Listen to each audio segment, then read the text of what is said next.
रहीम अॼु पाण assertive sentence से प्रेजेंट सिंपल टेंस ॼाण सिखंदासीं। उन ठाहिण जो तरीक़ो इहो आहे, पहिरियां सब्जेक्ट रखिबो, पोइ वर्ब रखिबो, पोइ ऑब्जेक्ट रखिबो, यानी सब्जेक्ट वर्ब ऑब्जेक्ट। यादि रखी छॾियो त सॼे ग्रामर लाइ अहिड़ा आहिनि जिथे कोई बि हेल्पिंग वर्ब न मिलंदो अथव। उहे कहिड़ा आहिनि? हिकु प्रेजेंट सिंपल टेंस जो असर्टिव ऐं ॿियो पास्ट टेंस जो असर्टिव। इन में कोई बि हेल्पिंग वर्ब एड न आहे थींदो।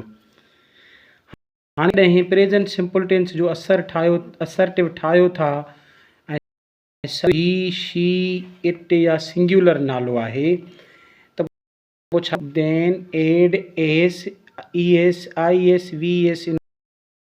सिचुएशन जे मुताबिक़ पोइ वर्ब में एस हणंदव या ई एस या आई एस, वी एस। इहो सॼो मां तव्हांखे हेठि ॿुधायां थो। यानी जेकॾहिं सब्जेक्ट ही, इट या सिंगुलर नालो आहे त वर्ब में छा कंदव? एस हणंदव। उहा वर्ब में हणंदव, फेल में हणंदव, इहो यादि करे छॾींदव। जीअं ही प्लेस क्रिकेट, हाणे ही सब्जेक्ट आहे हिते त असां छा कयो आहे? प्ले वर्ब आहे, उन में ओ आख़िर में असां छा करे छॾिया? एस हणी छॾी आहे। ही प्लेस क्रिकेट।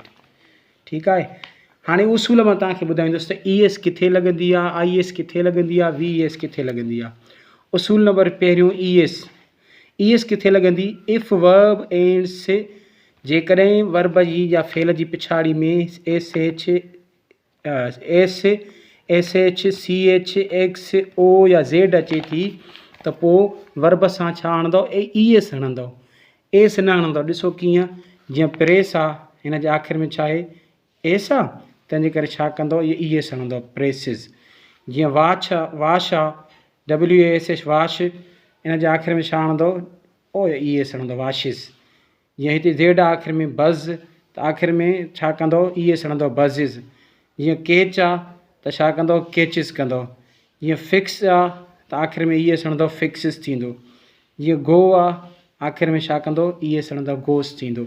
यानी जेकॾहिं आख़िर में हुजनि त पोइ छा कंदव? पोइ ई एस हणंदव। उसूल नंबर ॿियो आहे त वर्ब जी आख़िर में आई एस कॾहिं लॻंदी?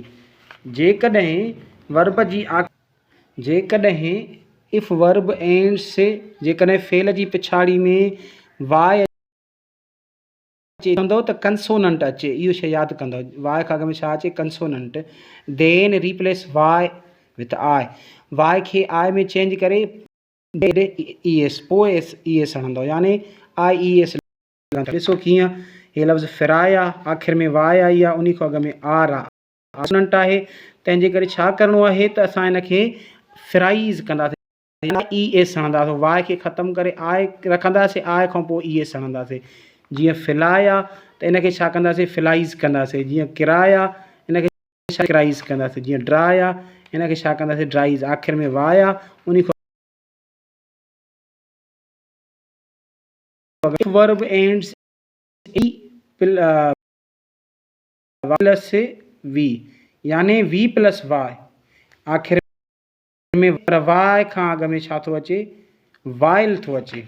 त पोइ छा कंदव? वाय उन जॻह ते वाय खे ख़तमु न कंदव, सिर्फ़ु एस मिलाईंदव। जीअं ॾिसो, प्ले आख़िर में वाय आहे पर वाय खां अॻ में छा आहे? ए कंसोनेंट आहे। या डिले आख़िर में वाय आहे पर इन खां अॻ में ए कंसोनेंट आहे। जीअं रिले आख़िर में वाय आहे पर इन खां कंसोनेंट आहे। त इन टिनी सूरतुनि में सिर्फ़ु एस लॻाईंदव, प्लेज, डिले ऐं रिलेज। ठीकु आहे। उसूल नंबर टियों आहे ई एस जो, वी ई एस जो उसूल। वी ई एस किथे लॻंदी आहे? If verb ends in F or F sound. जेकॾहिं फेल जी आख़िर में एफ थी अचे या एफ जो आवाज़ थो अचे त पोइ छा कंदव? The F is replaced with V and then E S. पोइ एफ खे वी में बदिलाए पोइ ई एस हणंदव। जीअं ॾिसो, हे आहे लोफ, आख़िर में छा आहे? एफ आहे। हाणे छा करिणो आहे? इन एफ खे ख़तमु कंदासीं, इन जॻह ते वी हणंदासीं, पोइ ई एस लॻाईंदासीं, थी वेंदो लोव्स। Thank U.